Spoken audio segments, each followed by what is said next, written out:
Esse é o Ancapso e nós vamos falar agora sobre a situação na Ucrânia. Hoje, dia 3 de julho de 2023, são 8 horas da manhã aqui no Rio de Janeiro, 2 horas da tarde lá em Kiev, no momento que eu gravo esse vídeo.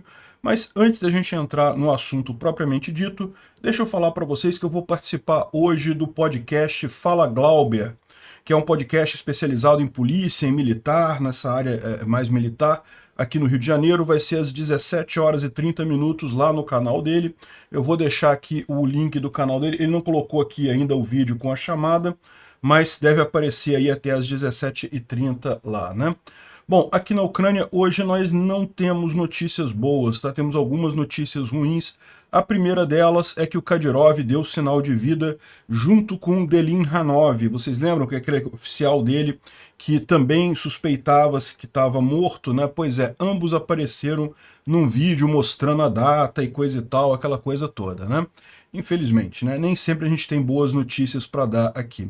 Também uma ucraniana que era especialista em coleta de provas para crimes de guerra russos acabou morrendo. Ela estava naquele restaurante lá em Kramatorsk, lembra? Que foi atacado pelos russos, um restaurante, um monte de gente lá comendo.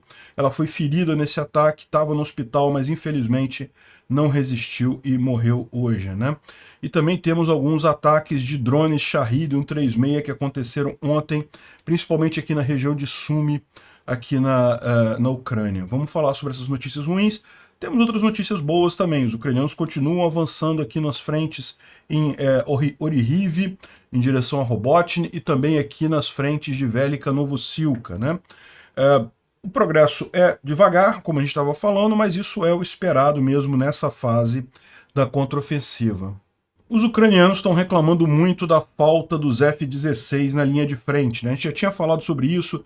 O Zaluzhny, que é o general ucraniano, já tinha mencionado que está fazendo muita falta.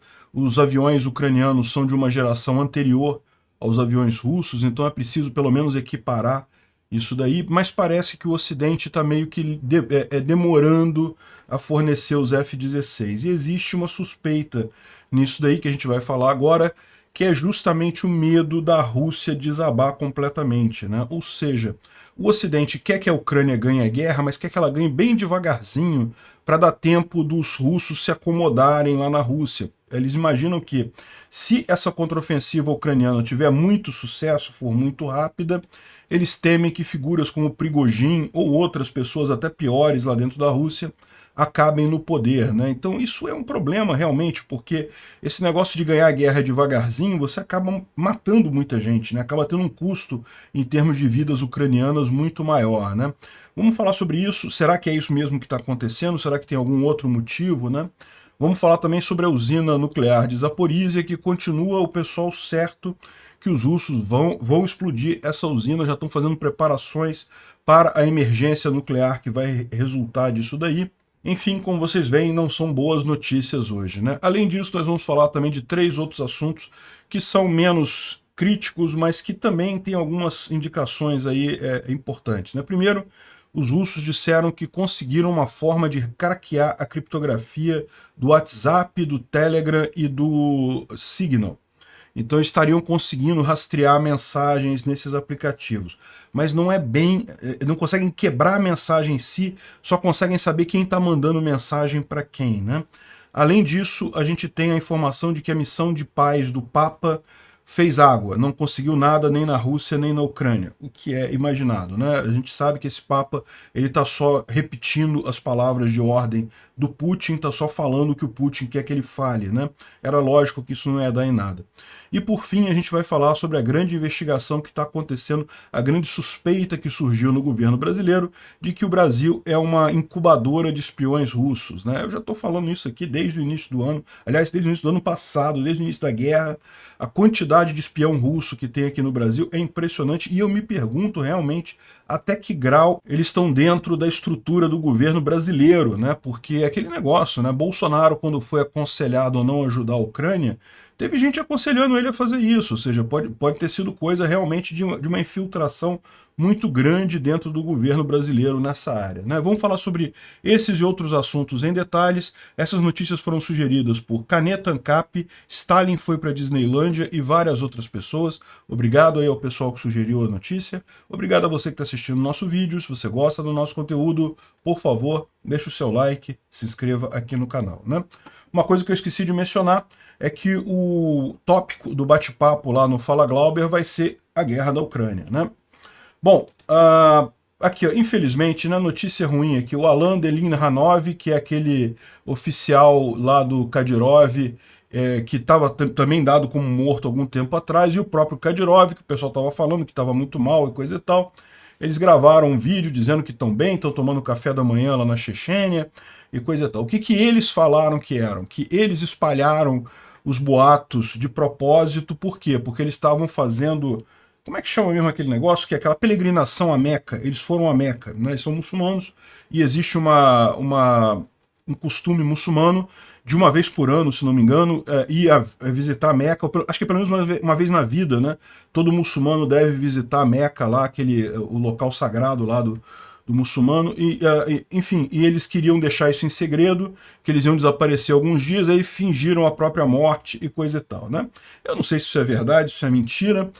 O fato é que eles estão vivos, eles falaram sobre essas notícias e coisa e tal, então tudo indica que eles estão vivos, sim.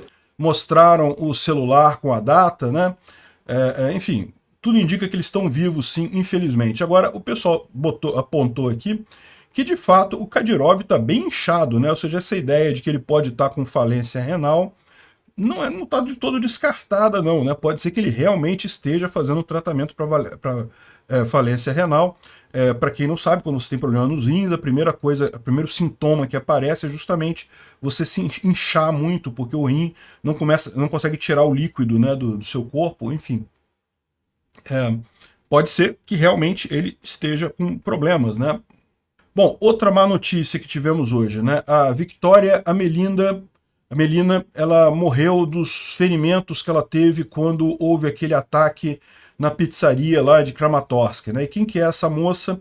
Ela é uma das investigadoras ucranianas dos crimes de guerra russos. Então, ela trabalha justamente documentando os crimes de guerra russos para abastecer o Tribunal de Haia para os casos penais que o Putin certamente vai sofrer ao final dessa guerra, né? O Putin, todos os generais dele, todo o alto comando dele, né? Então, ela estava naquele restaurante que foi atingido, vocês lembram, né? 10 pessoas acabaram morrendo. Ela agora, a 11ª, agora com a morte dela, ela se feriu naquele dia e no hospital, infelizmente, ela acabou sucumbindo dos ferimentos, né? Muito triste isso daí. Mais uma vez um ataque à estrutura civil, que não tinha ninguém lá. Os russos dizem que atacaram porque tinham oficiais ucranianos almoçando ali no local e coisa e tal, mas não tem nenhum oficial ucraniano entre os mortos e feridos, né? Ou seja, no final das contas só matou civil mesmo, mais um crime de guerra russo na região. Bom, outra notícia ruim, hoje o dia tá cheio dessas, né? O Rogov, que é do Conselho Militar Russo, disse que a ponte de Chonhar foi reaberta ao tráfego, né? Ou seja, já está passando o caminhão ali de novo naquela ponte. Vocês lembram, algum tempo atrás, os ucranianos atingiram essa ponte aqui, ó, é uma das principais vias que os russos usam para abastecer as tropas deles aqui em Zaporísia, a partir da Crimeia. Então, essa estrada aqui, existem alternativas para essa estrada, como a gente falou. Tem uma outra estradinha que passa aqui no meio, tem uma estrada que vem aqui pelo corpo da península mesmo, né, pelo encontro da península com o continente, mas são posições piores, são estradas ruins, dá uma volta grande. Aqui era realmente a melhor alternativa que os russos tinham, e ficou esse tempo todo sem poder ser utilizada, mas infelizmente parece que os russos agora consertaram a ponte, né? E a gente aguarda, muito em breve deve ter mais ataque ucraniano nela de novo, porque foi assim que funcionou na ponte de Antonivka, lá em Kherson, quando os ucranianos também queriam atrapalhar a logística russa na retaguarda, começaram a atingir essa ponte, e a lógica era essa, né? Eles atingiam a ponte, tiravam ela de circulação, os russos iam lá, construíam, corrigiam, consertavam e coisa e tal, os ucranianos atingiam de novo para manter a ponte fora de funcionamento, né? Extremamente justo isso, porque a ponte, na verdade, pertence aos ucranianos, então é direito deles dispor do bem da maneira que eles acharem melhor, né? Quem está errado aqui é o invasor sempre.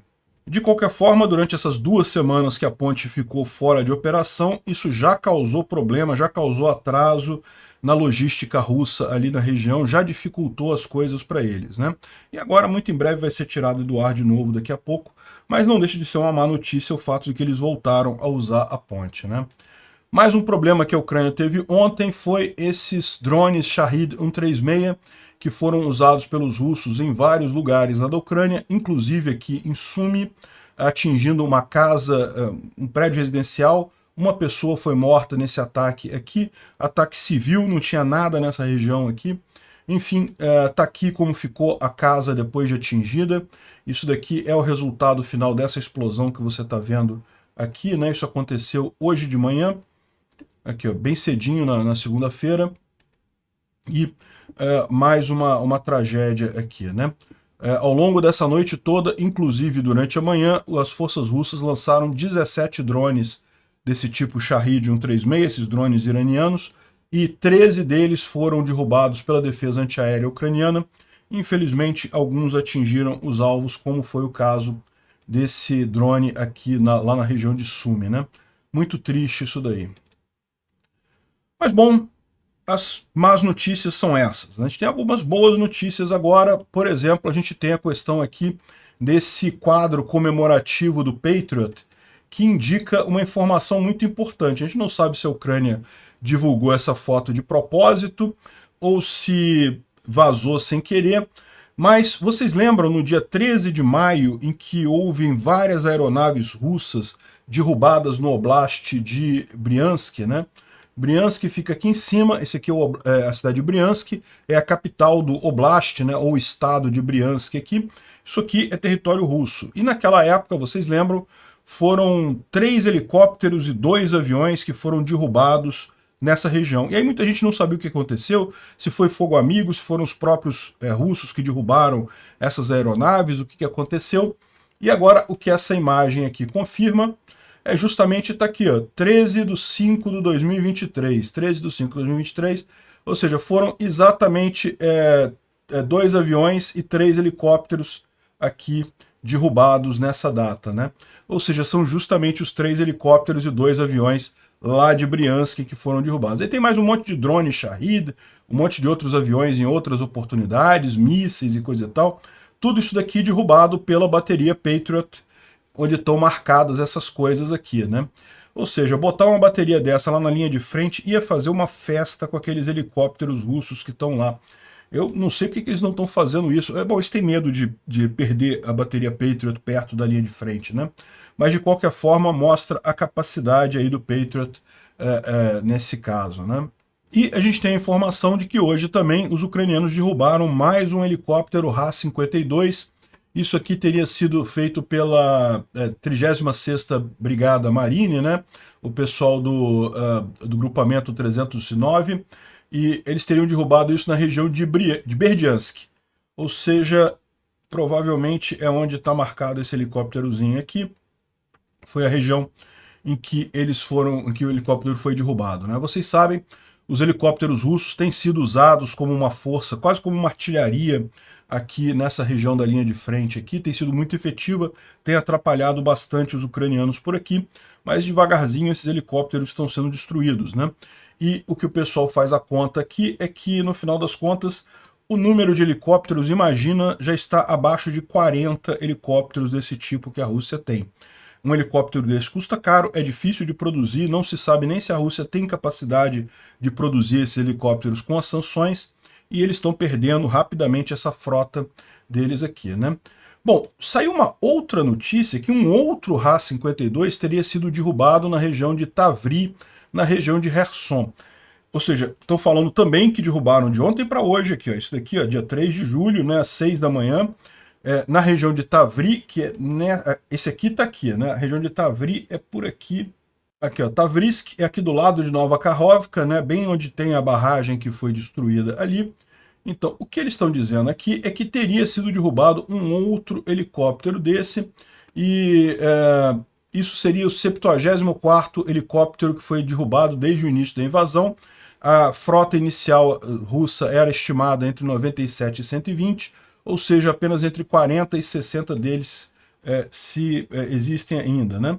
Ou seja, mas aí o pessoal completa aqui que, de acordo com a estimativa do Ministério da Defesa britânico, no início da guerra a Rússia tinha só 90 desses helicópteros, então devem faltar 26 apenas. Enfim, a gente não sabe como é que é isso daqui. Pode ser que isso daqui, às vezes acontece tendo o pessoal se confundir, falar que derrubou um helicóptero no lado, outro confunde que é do outro lado e coisa e tal. Então pode ser que seja o mesmo helicóptero que eles estejam falando aqui que foi derrubado de ontem para hoje, ou pode ser que seja um outro helicóptero também, né? Porque pela posição, é uma posição bem diferente. Um teria sido derrubado aqui perto de Kherson e o outro derrubado aqui perto de Polory, né? Então, não sabemos se são dois ou se são um, mas de qualquer forma uma boa notícia, né? Menos helicópteros aí na região. E bom, os engarrafamentos na ponte de Kerch continuam muito grandes ali e principalmente agora tem um engarrafamento maior para sair da Crimeia do que para chegar na Crimeia, né? De novo, a gente sabe que esses engarrafamentos estão acontecendo porque os russos estão suspeitando de tentativa de ataque na ponte da Crimeia, então eles estão sendo muito rigorosos com os carros que estão passando ali. Junta isso o fato de que é verão nessa época, então muitos russos querem ir na Crimeia para passar férias e coisa e tal, então já tem um aumento de tráfego normalmente. Então com isso você está tendo esse engarrafamento monstruoso lá, tanto para chegar na Crimeia quanto para sair da Crimeia. E por que tem tanta gente querendo sair da Crimeia agora se o verão mal começou por lá, né? Bom, pode ser por conta desse vídeo aqui que os ucranianos liberaram. Eu vou ter que tirar o som por conta da música, mas é um vídeo que vocês vão entender rapidamente aqui, um alerta de visitante. Vocês têm planos para esse verão? Ir para praia, né? Pegar um surfzinho, dar uma passeada e coisa e tal, pegar uns filmes americanos aí. Existe um aviso de visitas, né, nas praias da Crimeia.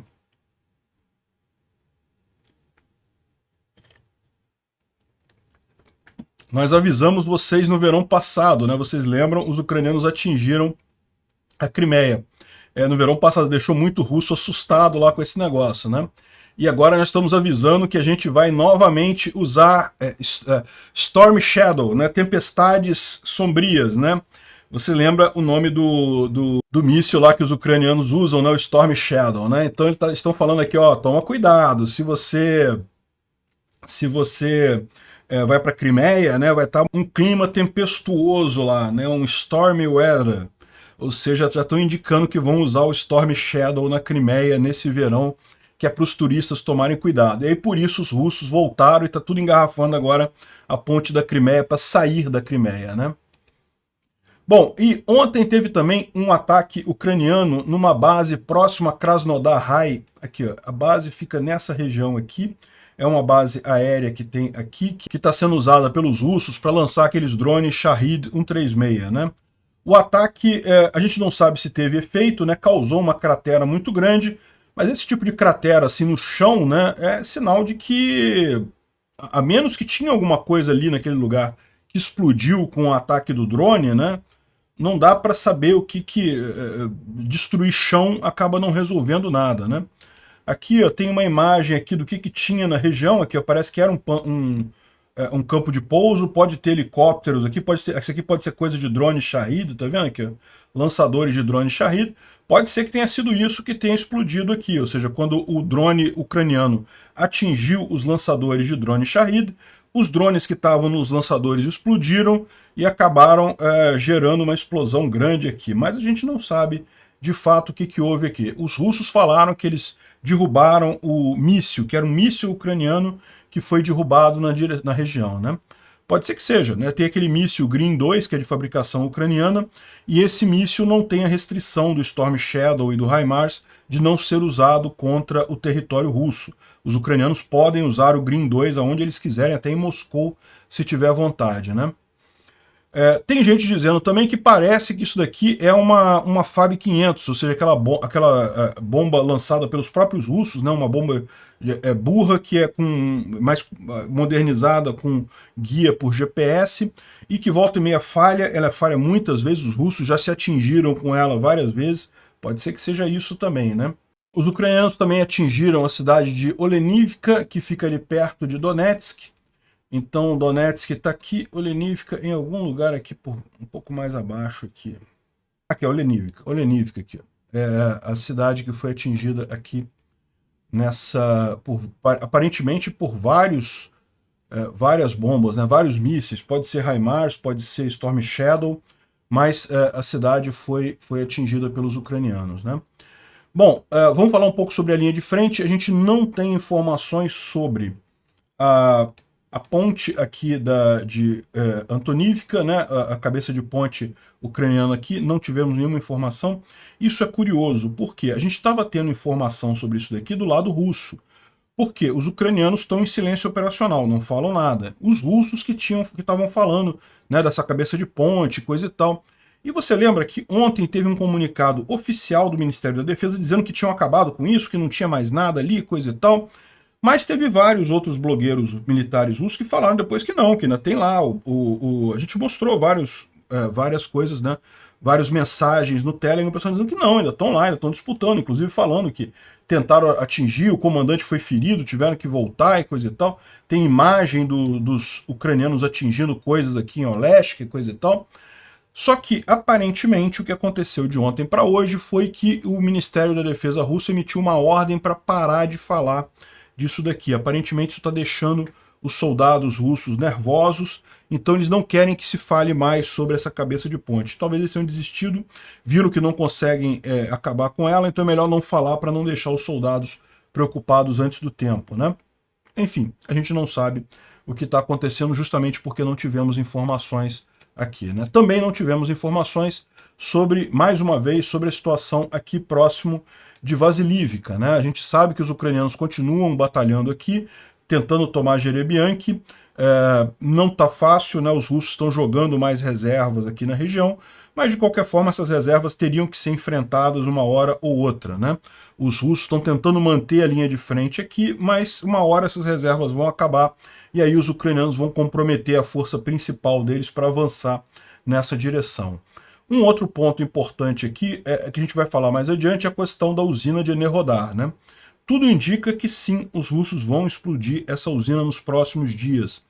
E talvez a questão toda aqui seja justamente um grande arranjo estratégico de como fazer isso, porque pode ser que a ameaça dos russos seja justamente, se os ucranianos avançarem aqui para Enerhodar, eles explodem a usina. E aí, como é que você resolve esse problema, né?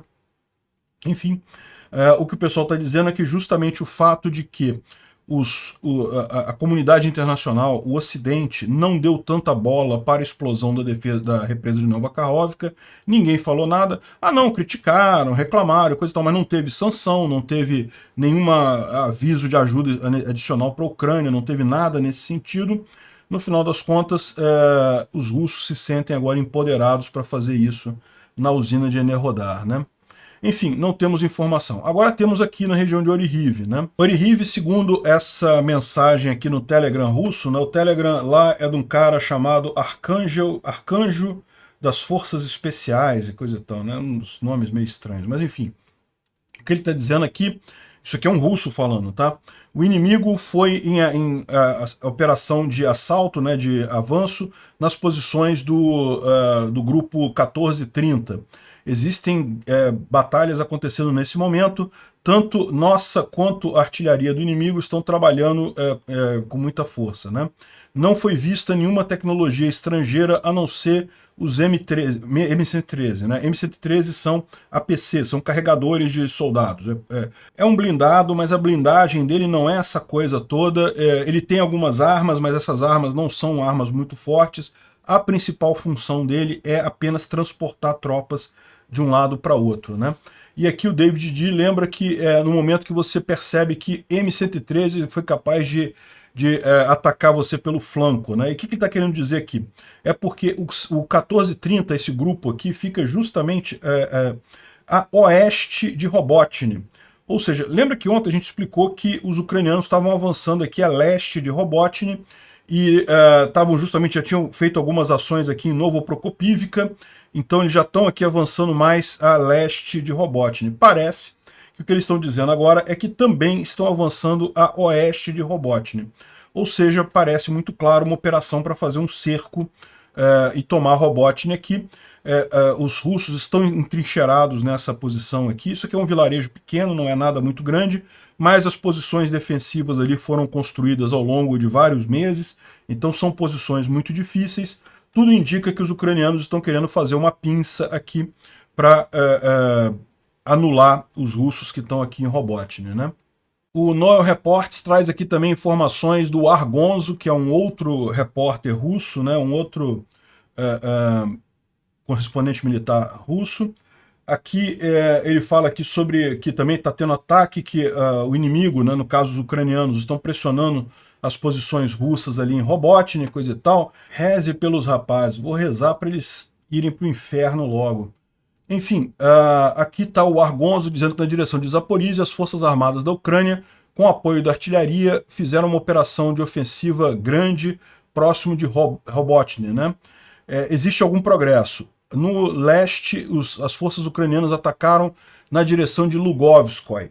Lugovskoy, na verdade, é isso daqui, ó. Luhivsk. Né? Essas cidades, muitas vezes, têm diferença de grafia entre russo e ucraniano. É essa cidade aqui. A gente sabe também que cidade é um vilarejo pequeno.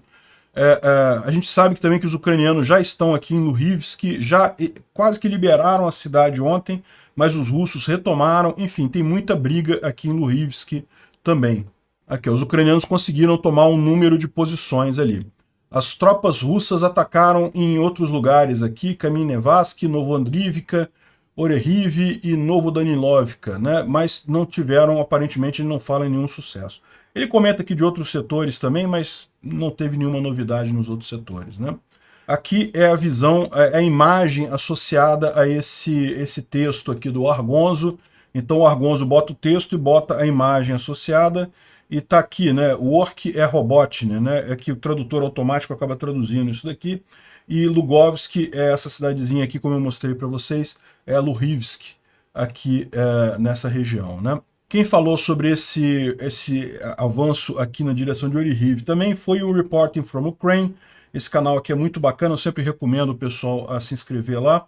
Ele dá reportes diários, fazendo com mapa aqui, né? E ele coloca que, aqui, como eu mencionei para vocês, os ucranianos claramente estão tentando avançar pelos flancos aqui em Robotnik, tanto a leste quanto a oeste. E segundo ele diz aqui, o avanço já é significativo, se você parar para pensar, desde o início da ofensiva, 5 quilômetros de avanço. É lógico, quando você olha isso em comparação com tudo que eles têm que avançar, né, para chegar em Tokmak e depois para chegar em Melitopol, é muito pouca coisa. Mas o fato é, as pessoas estão muito com aquela ideia do avanço lá em Kharkiv, que realmente foi muito rápido aquela contraofensiva ucraniana lá em Kharkiv, mas a situação era outra, né? Lá os russos tinham falhas na linha de defesa, não tinham pessoal suficiente. Agora os russos fizeram a mobilização, tem bastante gente, então tem uma defesa muito firme aqui na região.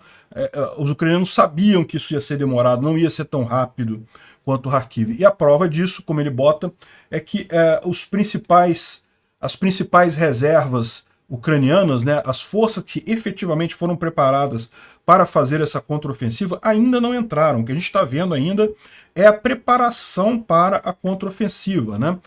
São as tropas que já estavam aqui tentando limpar aquela parte inicial de mina, porque minaram muita coisa, botaram muitas minas aqui, as primeiras linhas de defesa aqui, até chegar na linha principal de defesa russa, onde efetivamente a contraofensiva deve entrar na fase mais aguda dela, né? Ele fala aqui como lá em Kharkiv foi muito rápido, porque realmente depois que furou a primeira linha de defesa, só tinha uma linha de defesa, os ucranianos conseguiram avançar muito rápido em tudo lá.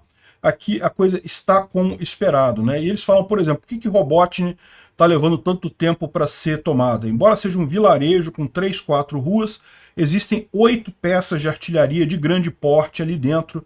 Então essas peças precisam ser neutralizadas pelos ucranianos, senão eles não conseguem avançar na cidade. Então peças que ele fala que não só de artilharia, também tanques, né, blindados ali dentro, muito fortes, que precisam ser neutralizados para os ucranianos conseguirem tomar Robotnik, né? E assim é em toda a linha de frente, né? Tá na cara que os ucranianos estão querendo fazer esse avanço aqui em Robotnik, mas isso é natural que vá demorar a acontecer, né? Aqui também, na direção de Velika Novosilka, a gente tem informações de avanços ucranianos aqui em direção a Staromayorsk e em direção a Priutini, mas nenhuma novidade em termos de área tomada por nenhum lado, né? Em Bakhmut, os ucranianos estão falando que os mobilizados, né, que foram colocados lá em Bakhmut para defender a cidade, eles estão sendo forçados em fazer contra-ataques suicidas e quando se negam a fazer isso, eles acabam sendo punidos, né? Então ele fala aqui para um mobilizado do regimento 1428, ele fez um vídeo reclamando que o comando proibiu, tirou as armas deles depois que eles foram derrotados pela artilharia ucraniana, ao chegarem, né, à linha de contato com os ucranianos lá. Ou seja, eles estão reclamando muito desse tipo de assalto de carne, né? Que eles são jogados na linha de frente para morrer, só para impedir o avanço ucraniano ali naquela região, né? A gente tem aqui também um vídeo que infelizmente eu não posso passar, dos ucranianos tomando uma trincheira russa ali na região de Bakhmut, fazendo vários prisioneiros, e mais uma vez um ato de perfídia, um prisioneiro russo, um prisioneiro de guerra russo, estava com uma granada debaixo dele para quando os ucranianos chegassem perto, a granada explodisse e ia matar o russo e os ucranianos. Felizmente os ucranianos perceberam o problema e só o russo acabou morrendo aqui, né? Enfim, mostra aí os desafios dos ucranianos tomando as posições russas ali em Bakhmut também. O Max está falando aqui que, para ser honesto, as coisas estão bem difíceis nos flancos de Bakhmut, tanto em Klishchiivka quanto em Berivka, porque os russos começaram a jogar várias reservas para manter Bakhmut a qualquer custo, né? A gente já tinha falado sobre isso, isso não deixa de ser positivo para os ucranianos, porque o fato dos russos estarem jogando reservas aqui significa que eles estão tirando essas reservas de outros lugares, então no final das contas está enfraquecendo a defesa russa de qualquer forma, né? Mas existe aqui os avanços aqui em Berivka e também aqui ao sul em Klishchiivka estão difíceis. Os ucranianos estão avançando, mas bem devagarzinho por aqui, né? E aqui uma curiosidade que surgiu num Telegram russo, então é importante notar que a gente não está revelando nenhum segredo aqui, os russos já sabem disso, mas os ucranianos têm usado triangulação entre drones para conseguir contornar as defesas de guerra eletrônica russas e também a distância, alcançar uma maior distância. Como é que eles fazem isso? Eles pegam um drone Matrice 300, que é um drone maior, né, um drone pesadão, e botam uma estação de repetição de rádio nesse drone. E essa estação de repetição de rádio controla os Mavic 3, que são drones menorzinhos, que aí conseguem ir muito mais longe e ainda contornar a defesa de guerra eletrônica russa.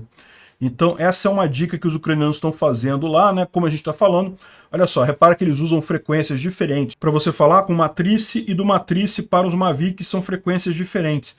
Então eles conseguem botar o Matrice depois da guerra eletrônica russa, usando uma frequência, e aí dentro, já na área russa, eles usam outra frequência para os drones, e assim eles conseguem contornar essas defesas russas ali na região, né?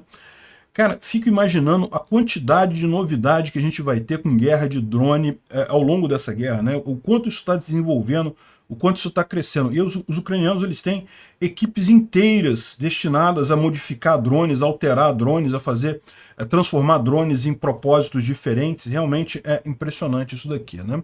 E de novo, não é mais segredo, os russos já estão sabendo que isso está acontecendo. O Instituto para o Estudo da Guerra fala aqui sobre as contraofensivas feitas pelos ucranianos em 6 setores da linha de frente, tiveram ganhos em várias áreas, e um ponto importante que eles falam aqui, como a gente já tinha mencionado, é que o Ministério da Defesa russo está tentando consolidar o controle sobre o espaço informacional russo, né? Então eles não querem mais, eles estão minando, né? Estão tirando da jogada os bloggers militares russos que não repetem o framing desejado pelo Ministério da Defesa russo. Então, por exemplo, o Ministério da Defesa russo, no dia 1º e no dia 2, disse que as forças russas conseguiram repelir a cabeça de ponte ucraniana próxima à ponte de Antonivka. E fizeram uma celebração totalmente desproporcional, né? porque mesmo que tivessem tirado os soldados ucranianos dali, era uma pequena cabeça de ponte, não é como se fosse uma vitória enorme, né? Mas a gente falou isso no vídeo de ontem, para os russos parecia uma coisa fantástica. Não, conseguimos derrotar a cabeça de ponte ucraniana e coisa e tal, sendo que, né, uma coisa bem pequena que havia ali, né, e que os ucranianos podem fazer de novo a hora que quiserem. E, além disso, lembra que depois disso a gente teve informações de alguns bloggers militares russos dizendo que não, que os ucranianos ainda estão lá, eles não conseguiram tirar os ucranianos de lá não, né? E aí o que ele fala aqui, ó, alguns bloggers russos, porém, contrários ao mod, reportaram que também ainda havia briga ali naquela região e que as forças ucranianas ainda mantiveram algumas posições próximas à ponte de Antonivka ontem, dia 2 de julho, né? E aí parece que o Ministério da Defesa russo mandou um aviso muito forte para esses bloggers militares, e é por isso que hoje a gente não tem nenhuma informação sobre a cabeça de ponte ucraniana aqui em Kherson, né?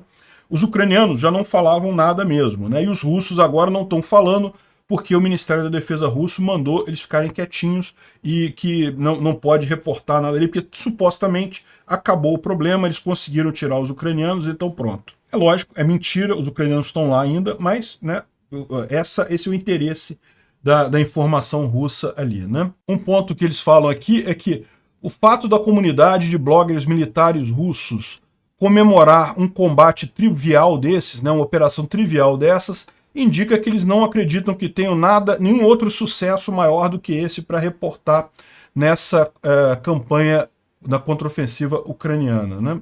Bom, e o fato é, os ucranianos têm reclamado muito da falta dos F-16, né? Eles foram prometidos já há algum tempo, já deveriam ter começado o treinamento dos pilotos ucranianos e coisa e tal, mas segundo diz o gato esperto ucraniano aqui, ele está dizendo que os pilotos ainda não começaram o treinamento nos F-16, né?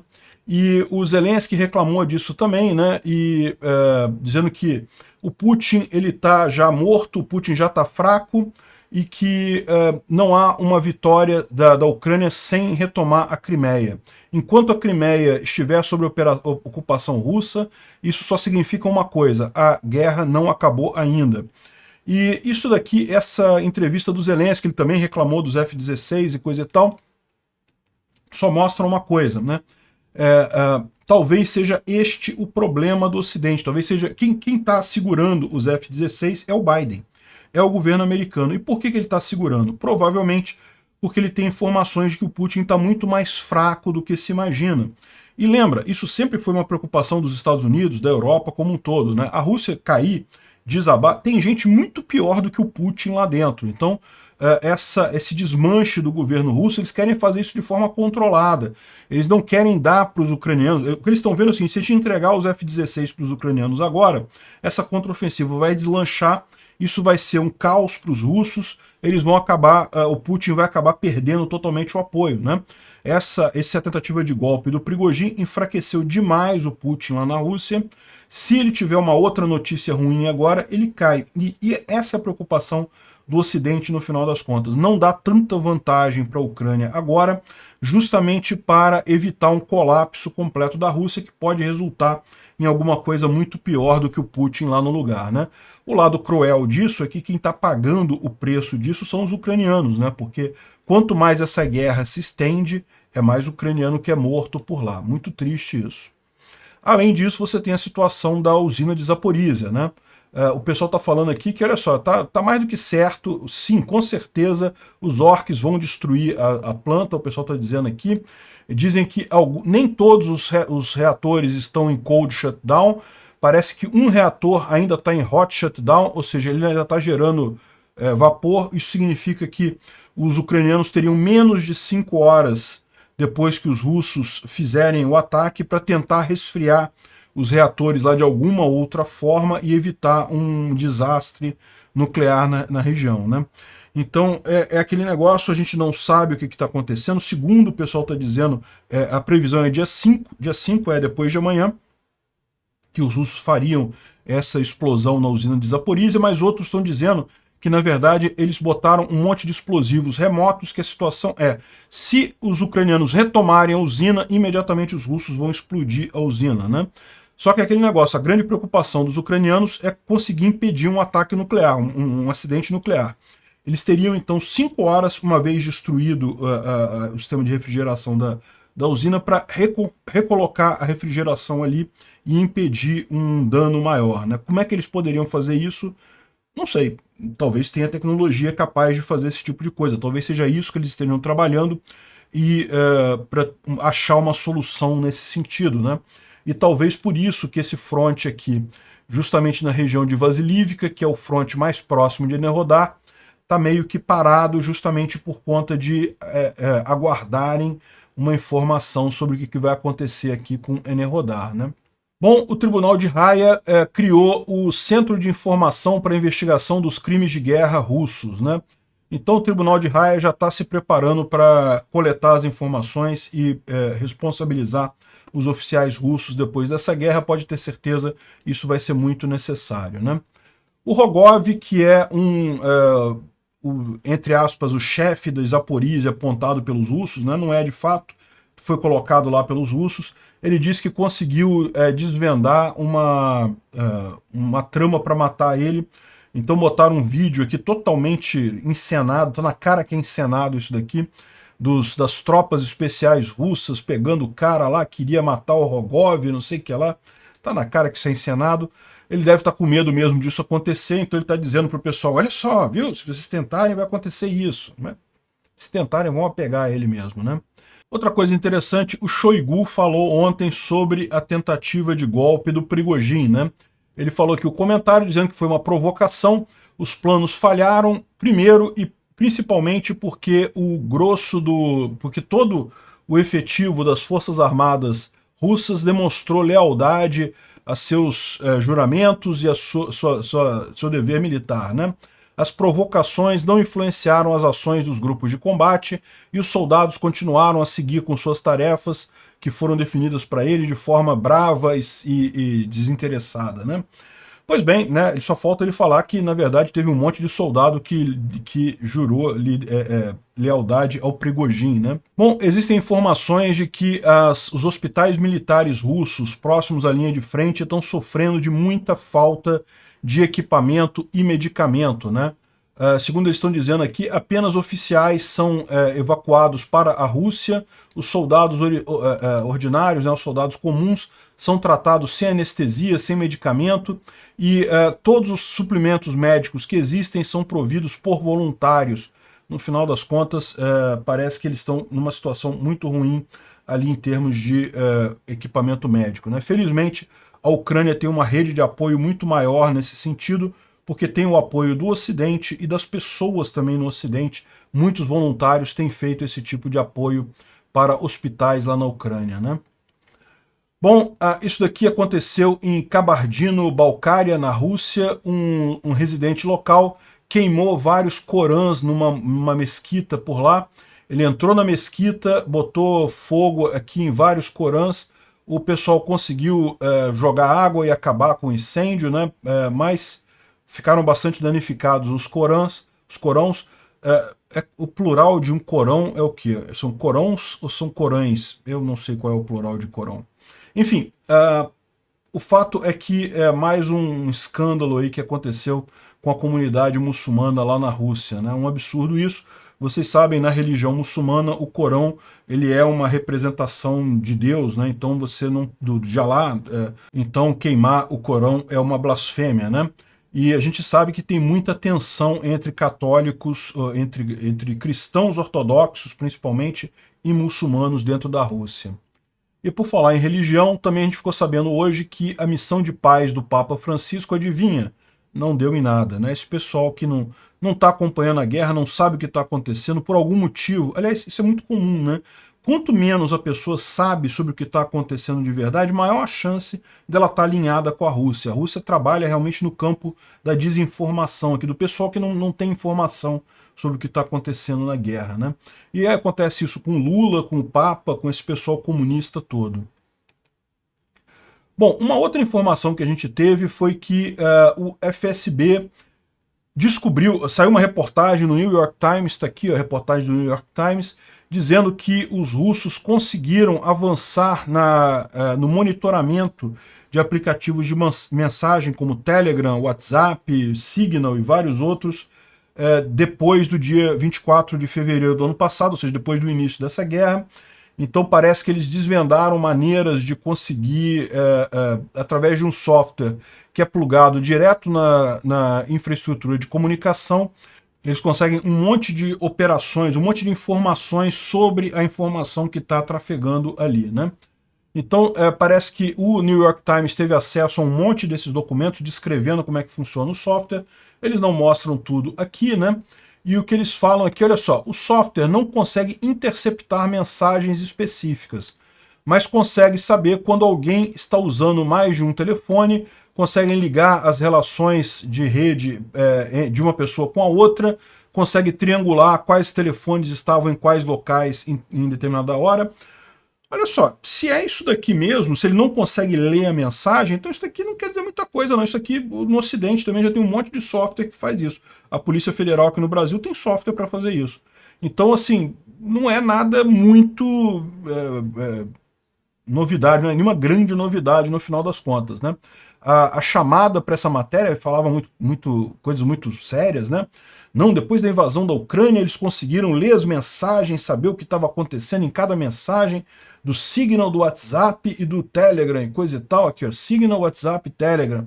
Mas não, na verdade eles estão monitorando só a identidade das pessoas que mandam mensagens, né? Ainda é uma quebra de privacidade, não tenho certeza, só que não é nada revolucionário em relação ao que já tem aqui no Ocidente, já tem em vários lugares por aí, né? Bom, uma outra reportagem curiosa saiu aqui no The Real Times, que eu nem sabia que existia esse tipo de coisa, eu sou aqui do Rio de Janeiro, mas parece que eles fizeram essa reportagem com a Gazeta do Povo, ou seja, provavelmente eles traduziram a Gazeta do Povo para inglês aqui, né? E de fato eles falam sobre o grupo Wagner, que tem uma presença grande na Venezuela. Eu já falei sobre isso. É uma coisa arriscada mesmo esse negócio, né? Essa história toda de Rússia, grupo Wagner e coisa e tal, está muito mais perto aqui do Brasil do que o pessoal imagina, né? E, de novo, o grupo Wagner, ele ganha dinheiro, uma boa parte da renda dele vem justamente deles explorarem minas de ouro e outras coisas preciosas, minérios importantes lá na África, né? Para esse pessoal começar a fazer isso aqui no Brasil, invadir a Amazônia, começar a fazer a coisa aqui no Brasil, isso não custa muita coisa não, eles já estão ali na Venezuela, já tem uma força armada que é significativa, muito melhor do que o exército russo em si. Enfim, é bastante preocupante isso daqui, né? Parece que eles estão lá na Venezuela, inclusive explorando uma mina de tórium, aqui ó, minas de tórium, pontos de extração de tórium na Venezuela, né? Ou seja, isso é uma coisa preocupante realmente aqui no Brasil. E ainda mais quando você lembra que o Brasil está cada vez mais marcado como uma incubadora de espiões para a Rússia, né? Ou seja, eu tenho falado isso desde o início dessa guerra, a quantidade de ligações da Rússia com o governo brasileiro é impressionante. Eu, sinceramente, eu não sei não, eu tenho a impressão de que o Brasil já está tão infestado de agente russo no governo brasileiro que o governo nem reage contra isso, né? A gente viu, no início dessa guerra, vários países europeus expulsando diplomatas russos acusados de espionagem. Aqui na América Latina, o Equador e a Colômbia também expulsaram diplomatas russos. O Brasil nada, nem investigou nada, não fizeram nada, não correram atrás de nada. Eu imagino que não é porque não tenha, não. É porque está tão infestado dentro do governo que o governo não consegue nem se mexer nesse sentido. E isso explicaria muita coisa, né? Por que Bolsonaro, por exemplo, que sempre teve um alinhamento mais com o Ocidente do que com essas ditaduras comunistas e coisa e tal, por que ele acabou tendo uma ligação com o Putin, ele apoiando o Putin nessa guerra, né? E sim, o Bolsonaro ficou do lado errado nessa guerra. Eu sempre critiquei ele por isso. O lado neutro equivale a estar do lado do Putin. É a mesma coisa, não tem distinção nenhuma entre apoiar o Putin e ficar neutro nessa guerra. Então Bolsonaro estava do lado errado, mas é curioso, porque, ao contrário do Lula, o Lula sempre se alinhou com tudo quanto é ditadura socialista do mundo. O Lula sempre se alinhou com o Irã. O Ahmadinejad teve aqui no Brasil na época que o Lula era presidente. O Lula sempre se alinhou com Venezuela, Cuba, todas essas ditaduras de merda, o Lula se alinha automaticamente. Então era esperado que o Lula se alinhasse com a Rússia. A grande coisa é por que o Bolsonaro, que era alinhado com os Estados Unidos, que era alinhado com Israel, que é alinhado mais com o mundo ocidental, por que ele também ficou pro lado errado, né? E a resposta que eu tenho para isso é que provavelmente ele foi muito mal assessorado pelas tropas brasileiras. Eu fico me perguntando realmente se o exército brasileiro não está tomado de agente russo aqui no Brasil. É a impressão que eu tenho. Posso estar errado, mas a impressão que me dá é essa, né? E aqui o Wall Street Journal traz justamente uma matéria dizendo que o Brasil está começando a ficar preocupado, que ele virou um céu, né, um paraíso para infiltrar espiões no resto do Ocidente. A ideia justamente é essa, o espião vem aqui para o Brasil, aí aqui ele cria uma identidade nacional, ele cria uma história de vida para ele poder ir depois para os Estados Unidos, para a Europa e coisa e tal, sem ninguém desconfiar que ele é russo, na verdade, na origem, né? Os brasileiros, em termos de biotipo, podem ser qualquer coisa, né? Brasileiro louro de olho azul tem um monte por aí, negro tem também, índio, tem tudo quanto é tipo de brasileiro que você possa imaginar, tem, né? Então a questão o passaporte brasileiro sempre foi desejado por conta disso. Espiões do mundo todo gostam do passaporte brasileiro porque ele serve para qualquer caso, né? O Kim Jong-un usou um passaporte brasileiro para... Kim Jong-un não, foi o pai dele, né? Agora eu não lembro. Um desses ditadores da Coreia do Norte usou um passaporte brasileiro para entrar no Japão em determinada época, né? E a outra coisa é isso, né? Aparentemente a Polícia Federal aqui no Brasil, das duas uma, ou ela está totalmente infiltrada por espionagem de outros países, por espiões russos, para o pessoal conseguir passaporte fácil assim, ou então a segurança da Polícia Federal é uma piada completa, uma peneira completa, que qualquer um invade aquilo ali, faz o que quer no sistema brasileiro, né? Porque hoje em dia você sabe, aquela época que você fazia a falsificação do passaporte, né, fazia um passaporte parecido, isso não cola mais, porque qualquer aeroporto que você vai, a primeira coisa que eles fazem é consultar o banco de dados do país que emitiu o passaporte para ver se o passaporte é legítimo. Então hoje em dia não dá mais para você só falsificar o documento em si, você tem que de fato infiltrar dentro da Polícia Federal aqui no Brasil e conseguir colocar aquele passaporte no sistema da Polícia Federal, né? Se eles fazem isso usando mecanismos de hacking, né? Pode ser, eles têm um hacking lá dentro e bota os dados lá e aí produz o passaporte igualzinho. Ou, o que eu acho muito mais provável, eles têm agentes dentro da Polícia Federal para emitir esses passaportes com facilidade, aí eu não sei. Mas realmente está mais do que na hora do pessoal começar a investigar esse troço aqui. Eu espero que realmente corram atrás disso. Infelizmente, com Lula como presidente, não acho que isso vai longe, não. Obrigado por assistir o vídeo até o final. Além de curtir, compartilhar e se inscrever no canal, considere se tornar patrocinador com valores a partir de R$ 1,99. Clique no botão Seja Membro abaixo para saber as condições e vantagens de patrocinar o canal. Mais informações sobre o nosso projeto, visite nossos sites indicados na tela.